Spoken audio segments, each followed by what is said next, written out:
নমস্কার, কেমন আছেন সবাই? আজ বিকেলে গেছিলাম কালীঘাটের স্কাইওয়াক দেখতে। এত ভালো লাগছে, কালীঘাটে যে একটা এত সুন্দর প্রজেক্ট করবে আমরা কোনো দিন সেটা ভাবতেও পারিনি। আর সেই সময় হঠাৎ প্রচণ্ড ঝড়, আমরা তখন স্কাইওয়াকের ভেতরে। আজ অনেক বছর পর মায়ের মন্দিরে গেছিলাম। এত সামনে থেকেও আসার সময় হয়ে ওঠে না, নানান ব্যস্ততার কারণে। মায়ের মন্দিরে সামনেই আমরা চলে এসেছি। একটা সুন্দর দৃশ্য স্কাইওয়াকের ভেতরেও দেখে প্রচণ্ড পরিমাণে ভালো লাগছে।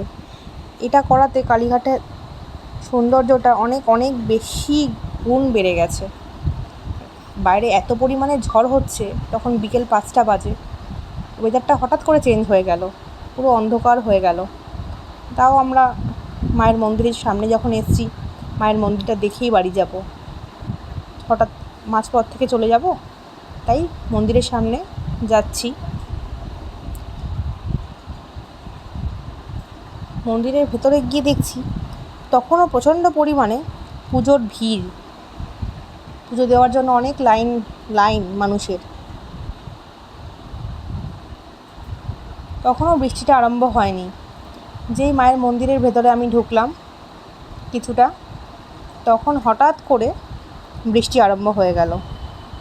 ব্যাস, তারপরে আর কিছু শেয়ার করে উঠতে পারলাম না আপনাদের সাথে পরের দৃশ্যটা। আপনাদের যদি এই ভিডিওটা ভালো লেগে থাকে, প্লিজ শেয়ার, কমেন্ট, ফলো করে দেবেন। টাটা, আবার পরে দেখা হবে।